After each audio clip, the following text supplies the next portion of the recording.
United piece alliance की जानिब से आज एक राउंड टेबल टॉक जो है यहाँ पर रखी गई थी। मैं इस वक्त मौजूद हूँ जम्मू के भटंडी में। मैं आपको बता दूँ कि इस राउंड टेबल टॉक में मुज़फ़्फ़र शाह समेत मोहम्मद यूसुफ तारिगामी और कई सोशल पॉलिटिकल एक्टिविस्ट जो है यहाँ पर मौजूद रहे। उनसे बातचीत करने की कोशिश करते हैं कि आखिर इस मीटिंग का क्या मकसद था, इस राउंड टेबल टॉक का क्या मकसद था, इनका क्या कुछ कहना है, आइए आपको सुनाते हैं। बहुत बहुत शुक्रिया जी आप सब लोगों का। आज यूनाइटेड पीस अलायंस की तरफ से जो मुख्तलिफ सियासी और समाजी तंजीमों का एक इत्तेहाद है,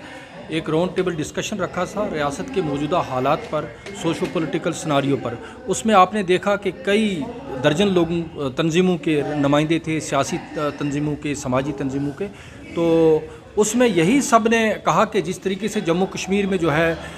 डेमोक्रेसी को ख़त्म किया जा रहा, यहाँ के लोगों के राइट्स को जो है कुचला जा रहा है, शहरी हकूक़ को कुचला जा रहा, यहाँ के रिसोर्सेज को दो हाथों से लूटा जा रहा है, तो लोगों ने उस पर ज़बरदस्त गमो गुस्सा का इजहार किया और ये ऐलान भी किया कि हमें इसके लिए एक तहरीक शुरू करनी चाहिए, एक अवामी तहरीक शुरू करनी चाहिए। और हुकूमत को मुतनब्बे किया कि आप जिस तरीके से जम्मू कश्मीर में कॉन्स्टिट्यूशन की धज्जियाँ उड़ा रहे हैं, जिस तरीके से कॉन्स्टिट्यूशन के डिस्टॉर्ट करके, जिस तरीके से कॉन्स्टिट्यूशन को जब बालाए ताक रख कर यहाँ पर आप नई नई पॉलिसीज़ लेके आ रहे हैं और ऐसी चीज़ें लेके आ रहे हैं जो को सिर्फ यहाँ की एक नुमाइंदा हुकूमत ही कर सकती है, तो उसकी मजम्मत भी की गई। और सिविल सोसाइटी ने यहाँ की कुछ सियासी जमातों को ये अपनी हमायत भी दी कि आप लोग इस लड़ाई में आगे आइए, हम आपके साथ हैं। जैसे आपको पता कि कल ऑल पार्टीज़ मीटिंग हुई थी जिसमें 10 तारीख के लिए एक धरना प्रोटेस्ट का भी ऐलान किया गया। तो लिहाजा आज जो है, आज भी हमने यूनाइटेड पीस अलायंस की तरफ से एक राउंड टेबल डिस्कशन रखी थी मौजूदा हालात पर गौर व खोज करने के लिए, तो जो अजलास अभी भी जारी है।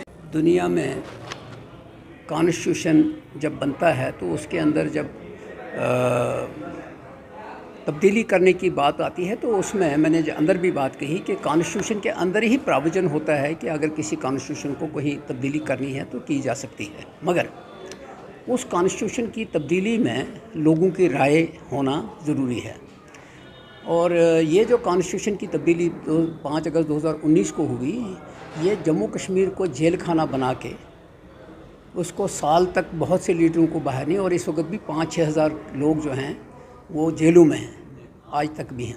तो ये जो इन्होंने तब्दीली की है ये लोगों की मर्ज़ी के मुताबिक नहीं की है। जब लोगों की मर्ज़ी के मुताबिक नहीं की तो फिर तब्दीली करने के बाद अब 4 साल 5 साल हो गए हैं, इलेक्शन हो नहीं रहे हैं। तो अगर वो तब्दीली हो गई है और लोग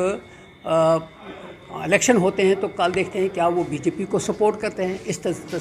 इस तब्दीली को पसंद करते हैं, तो वो नहीं है, क्योंकि वो इलेक्शन करवा ही नहीं रहे। वो कहते हैं जी हमने पंचायतों के इलेक्शन कराए, हमने डीडीसी के कराए, वो डीडीसी के दोबारा इन्होंने करने थे वो भी नहीं कर रहे हैं, क्योंकि उनको एक जहन में डर पैदा हो गया है कि लोग दुखी हैं। लोग इस बात से भी दुखी हैं कि जम्मू के लोगों को ठगाया गया है, जम्मू के लोगों को धोखा दिया गया है, इस बात से कि जनाब 370 हटने के बाद यहाँ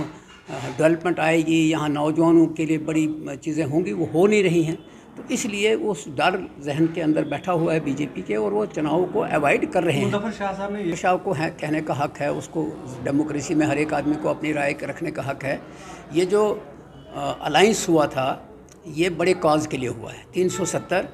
35-1 की वापसी के लिए हुआ है। बाकी हर एक पार्टी अपनी अपनी जगह खुद मुख्तियार है, वो अपनी अपनी जगह अपने कॉन्स्टिट्यूशन के मुताबिक काम करेगी, उसके अंदर कोई रुकावट नहीं है। जिस तरह ऑल ओवर इंडिया एक इंडियन ब्लॉक बना, तो इंडियन ब्लॉक में बहुत सी पार्टी शामिल हो गई।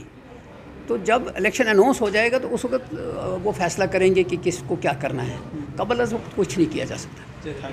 ये सबसे पहले तो ये मीटिंग जो हुई बड़ी काफ़ी अच्छी हुई, पहले भी एक मीटिंग हुई थी एक दो, लेकिन मैं इतना कहना चाहता हूँ फ़ायदा ज़रूर होगा। और आने वाले दिनों में हम भी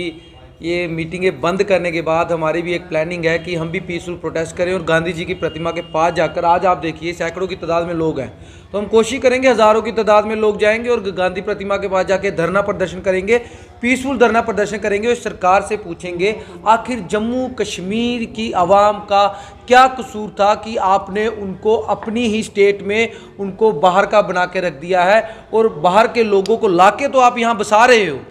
लेकिन जो लोग यहाँ के हैं उनके हक हुकूक क्यों छीन रहे हो? अगर नॉर्थ ईस्ट की स्टेट्स में सबको राइट मिल सकते हैं तो जम्मू कश्मीर के लोगों को राइट क्यों नहीं मिल रहे? अगर जम्मू कश्मीर के लोग गलत थे तो नॉर्थ ईस्ट की सारी स्टेट्स में जो 371 धारा है जो उनको नौकरियों का राइट दिया गया है, जो इनको रोज़गार का राइट दिया गया है, जगह ज़मीनों का राइट दिया गया है, उनकी आइडेंटिटी का राइट अगर उनको दिया गया है, वही चीज़ें तो हम ही मांग रहे हैं ना, उससे बाहर तो हम कुछ नहीं मांग रहे। लेकिन हमें क्यों नहीं दिया जा रहा, ये जो भारत की सरकार को बताना पड़ेगा, हमें क्यों नहीं दिया जा रहा। अगर नहीं देंगे तो मेरी बात सुनिए, जन आंदोलन तो होगा, वो तय है। बाकी ये मीटिंगें चल रही हैं, आने वाले वक्त में आप देखिएगा इसके बाद प्रदर्शन भी होंगे, पीसफुल प्रदर्शन होंगे, और इस सरकार को हम एक्सपोज करेंगे और इसकी जो सोच है जम्मू कश्मीर को लेके वो पूरे भारत तक हम पहुंचाएंगे। जय हिंद, जय भारत, जय जम्मू कश्मीर।